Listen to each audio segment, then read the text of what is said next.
Ramping up for an election year in 2026, we continue bringing you candidates for governor in the state of Florida. Today, hear from the man President Donald Trump wants to win, Congressman Byron Donalds. Jacksonville looks ahead to the new year and keeps the push on to get people health insurance.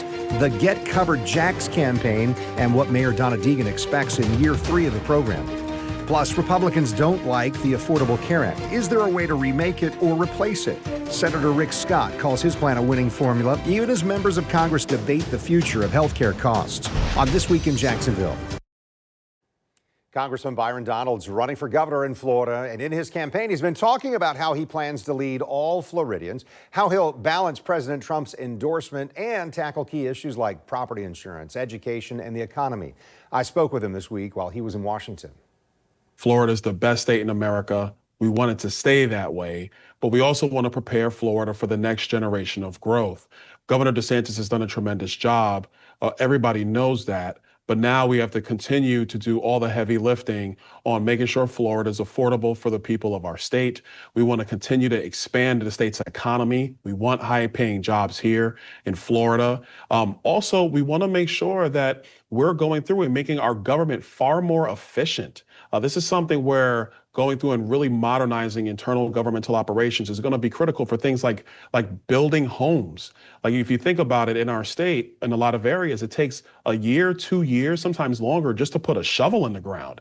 The permitting process is actually longer than the construction process.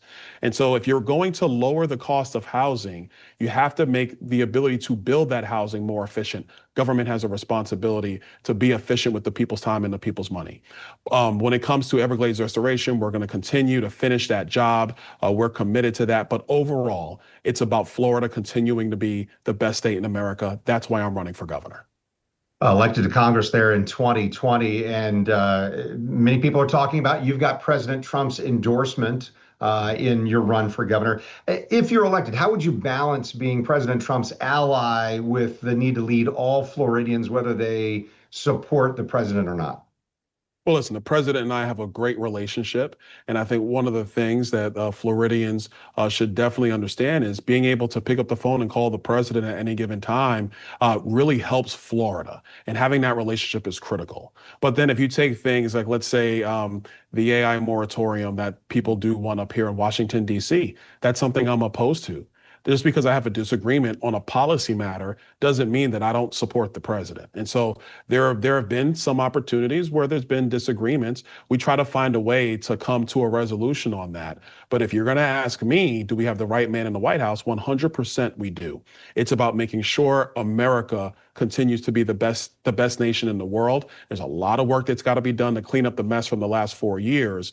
My job in Florida is to build upon the great successes of Governor Ron DeSantis and of Governor Rick Scott before him to make sure that Florida continues to lead and continues to be the most excellent state in America.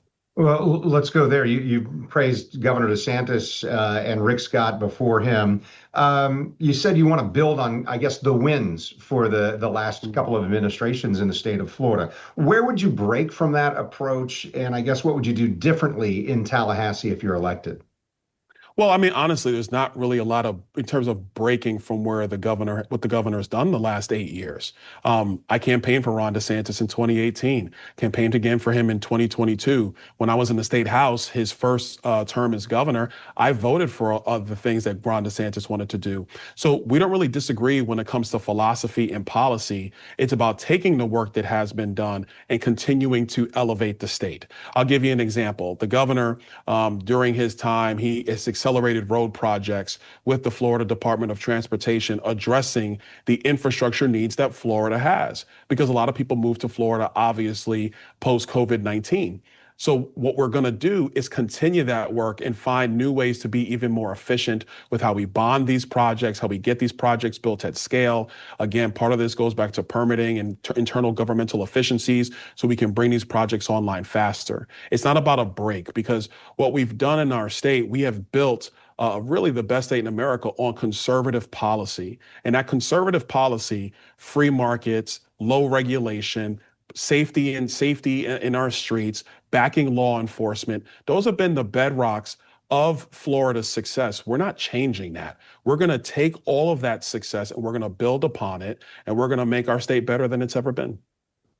You and I both will only get to really weigh in on this as voters, but come November, it seems like the output of the legislative session is going to have something that we weigh in on concerning property tax. So tell me what your view is. There are a lot of proposals. Governor DeSantis says, "Hey, here's what I favor." The legislature is saying we've got other things. What do you think about this idea, and how could cutting property tax impact local communities like Jacksonville and other cities when it comes to regular services, essential services that need to be taken care of? Look, I've been in favor of the governor's proposal to eliminate homestead property taxes. I think it's the step in the right direction. Homeowners have been really hurt by the rise in property taxes the last decade. If you go back and look 10 years ago to today, homestead property taxes have doubled in our state over that time period. A lot of our seniors in the Jacksonville area or anywhere else in the state, when they were buying their house, that's not what they signed up for. So I do agree with the governor's proposal. I think what's key is going to be his detailed plan, which I know the governor has assured is going to be coming out shortly. I look forward to seeing it and supporting it. And I think when that plan comes out, then you're going to start seeing cohesion with the legislature and the governor to get to one amendment that's going to go on the ballot for the voters. And at that point, then we'll get out there and we'll support the amendment and try to make sure that we're doing the right thing on behalf of the people of our state. I think when people are thinking about, well, how are you going to pay for sheriffs, police officers, firefighters, road maintenance, road construction, these are all things that are going to be, in my view, I think they're going to be a part of the governor's plan. Look forward to seeing the details on that. But it's about making sure that our people are not being priced out of their homes. And if it means that you have to eliminate that revenue stream to protect Floridians in their house, then that's what needs to be done. People who have come to Florida and have made Florida their home, they've built their lives in Florida, the taxes and insurance can't become more than the principal and interest. That's a problem. And I think this is where the governor's proposal is going towards fixing that. Yeah, it seems natural to talk then about affordability. And when we're talking about affordability, certainly in the state of Florida over the last few years, that's almost hand in hand with property insurance. Yes, the state legislature has done some things to try and remake property insurance and rates and even the companies that are doing business here. But what's your view on that? Because a lot of people are still struggling with those costs for their property insurance and in general, the affordability, not just of housing, but even the cost of living these days. Well, look, there's good news actually coming out of the Office of Insurance Regulation. The tort reforms that were made a couple of years ago by the governor and the legislature at the time, they are working. They look to be working. There's been not one insurance carrier in our state that has requested a premium increase. A lot of them have actually stayed the same when it comes to property and casualty homeowners insurance. Some have requested some decreases in the auto insurance market. There are a lot of requests for decreases. There's a lot of rebates that were announced that are going to go out. So we're going in the right direction. I would say for the future of Florida, what we have to do is maintain the tort reform that was passed 2 years ago. Like, we're going to keep that in place. We're not going to change that. The insurance carriers, the actuaries, they need 5 years in order to do a look back and a true appreciation of how to rate the risk of Florida and individual structures in Florida. So my opinion is that if you keep the reforms in place, get to that 5-year mark, we're going to really have a good understanding of what the true risk profile of Florida is. And I believe that's actually going to help decrease premiums across our state for Floridians. Congressman, we've been talking to the various candidates for governor on the Democrat side, certainly Republican side. Last week on our show, I had a new entrance to the race. James Fishback, he opened his campaign by saying some things that seemed pretty derogatory about you. One of those seemed racial, if not racist, in saying that you were a slave, and then went on to say slave to corporate donors and that sort of thing. I wanted to give you a chance just to respond to that. And what would you say to a claim like that from someone who's entering the race against you? I'm not going to respond to ignorance. That's my response. My campaign's going very well. We've been in about 50 counties in Florida. We've been very successful in terms of reaching voters. Obviously having the support of President Trump, Senator Rick Scott, most of the congressional delegation. Our polling numbers, we're leading very big in the polls, and our fundraising apparatus is going quite well. And so, the only response I really do have is that, in politics, when you're in the lead, people try to do anything they can to try to take shots at you. but I'm not going to respond to ignorance. If it's something about policies that are impacting the people of Florida, if it's about the future of our state, we'll talk about that. But ignorant stuff, cheap shots, I have no response for it. We've interviewed each of the major declared candidates in the race. You can find those interviews in previous episodes on news4jax.com on the This Week in Jacksonville page. Mayor Donna Deegan is here in studio. She's joining us next on This Week in Jacksonville.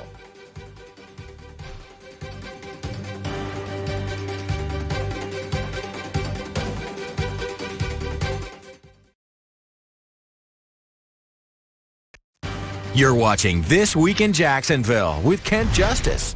And Mayor Donna Deegan is with us, the Jacksonville mayor, with us once a month. Appreciate the time. We get to talk through a variety of issues, usually current events. One of those current events, Get Covered Jax, the campaign. I guess this is the third year that you've done this. Tell folks about what it is and maybe the impact that we're seeing from it. Well, it's been a big impact, honestly. You know, we want to get more people signed up for insurance because we know if they have insurance that it ends up costing their families less money, also overall in the system costs us less money, right, if folks have insurance. So for the third year, we're having a phone bank to sign folks up. It's been wildly successful. We sort of walk them through the process.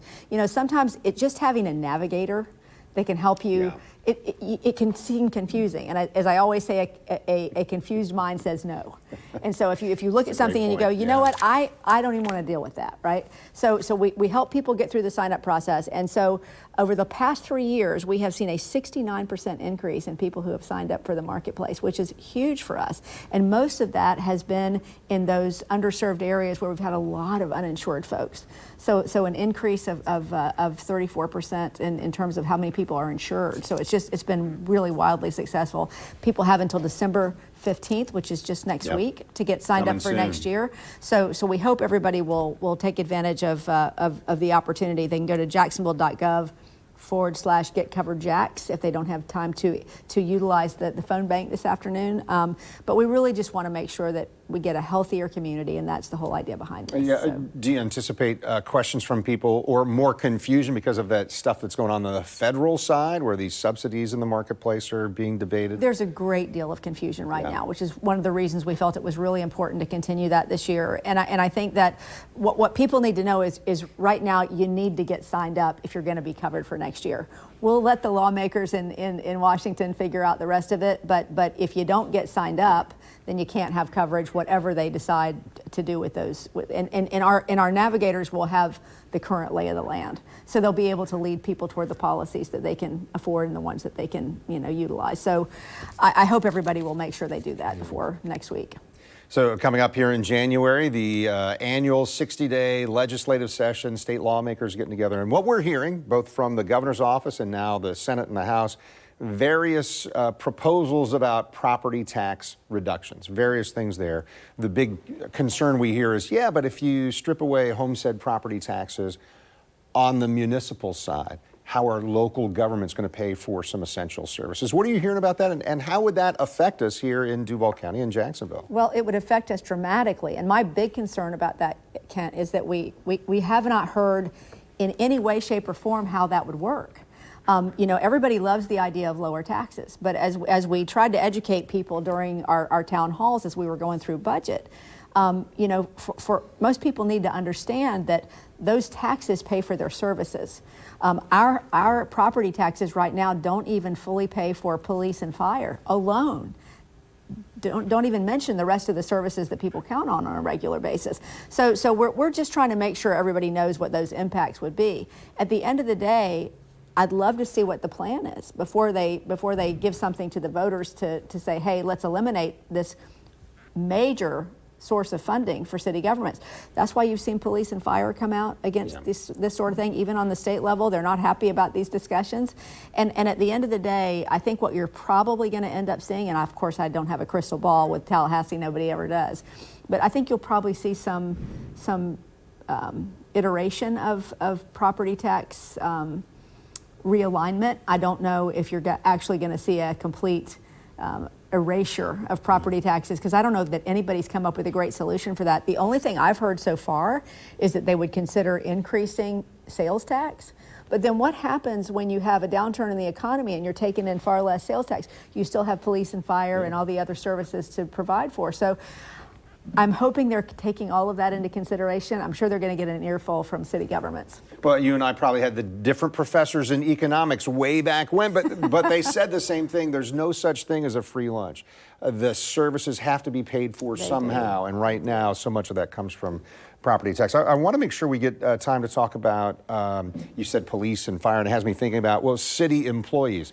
Just this last week, you held a signing ceremony about an agreement with some unions, employees unions. How do you feel about that? And obviously that means there was some consensus on going forward and maybe some pay raises, right? Well, that's the best news, right? When you get all the unions that you have for city employees, I think 2,600 city employees to agree to, I believe the terms were 4%, 3%, and 3% over the next 3 years.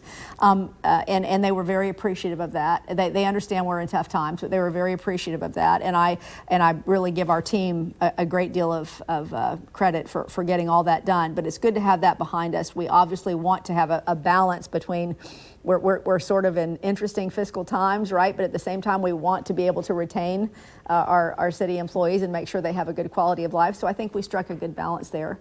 And of course, you know, we had earlier in the year reached those historic agreements, or last year, I'm trying to remember now, it all runs together with police and fire. So now that's everybody that we have gotten through those agreements with, and we're really happy about that. We're very pleased that we were able to get through that process. They're wonderful people and they do a lot of great work for us. But you know, also we were able to negotiate that apprenticeship agreement on the stadium deal. So there'll be a lot of folks that are employed, those union folks that are going to be employed, you know, during the stadium work too, which is fantastic.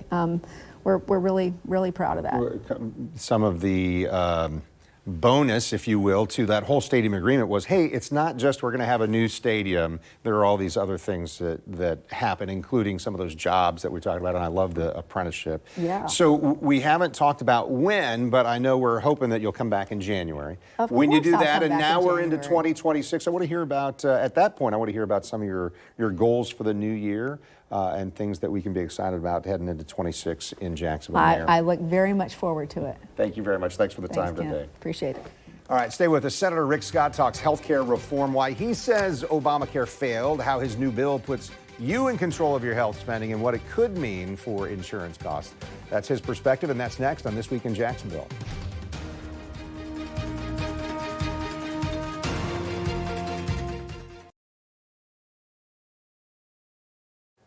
You're watching This Week in Jacksonville on Channel 4.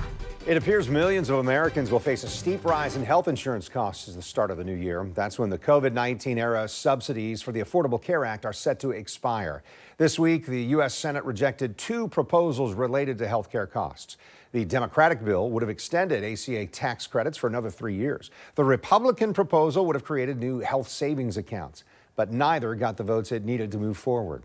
Leading up to this week's votes, I spoke with 2 of our local senators about the battle over health care.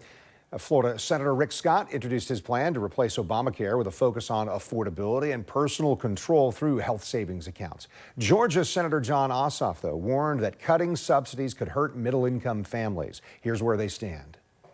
The controversy continues in the nation's capital. Republicans argue the COVID-era subsidies on the Affordable Care Act exchange unfairly benefit higher earners and should not be extended. During COVID, we're going to give some people, and just, you know, rich people, right? We're going to give people some extra money so they don't see the cost of healthcare going up. That's what basically it was. Well, COVID's over, number one. And it's for people that are making $250,000 a year. It could be worth $1 million, and we're subsidizing their health care with tax money from, you know, people making $20 an hour. It's not so. I oppose extending it. Senator Rick Scott argues these subsidies tilt the balance of paying fair prices for insurance. If we don't, the premiums are not going to change. It's just who pays the premiums. The premiums are always there, and for the people making up to 400% of poverty, we're going to go back to the process it was before Biden took office. On the other side, Democrat Senator Jon Ossoff warns that letting the subsidies expire will cause devastating premium hikes and coverage losses for families. From a constituent in the middle of chemotherapy, She's fighting breast cancer. She waits tables for a living. If Republicans allow these tax credits to expire, she will not be able to afford her health insurance. She will lose her health coverage in the middle of chemotherapy. That is devastating and unacceptable. Senator Ossoff highlights the human impact and the scale of the problem for millions of Americans. More than 500,000 Georgians may lose their health insurance altogether. Millions of Georgians seeing catastrophic increases in their health insurance premiums. And this is a policy choice. Ossoff calls for bipartisan action to extend the subsidies and prevent these increases. Democrats, Republicans, and independents, ordinary people, want us to extend these tax credits.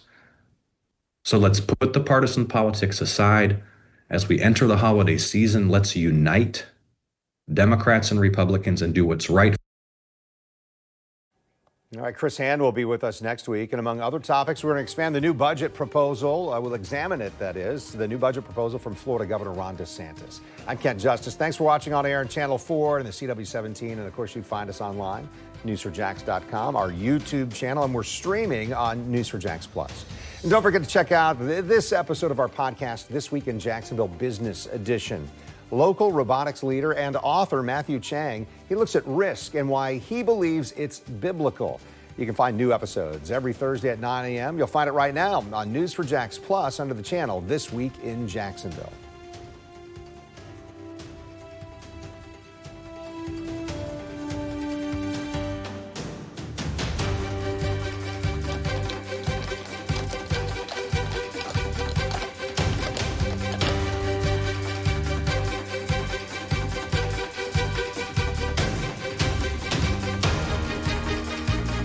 See why every day more people are choosing News4JAX, Northeast Florida and South Georgia's #1 source for local news.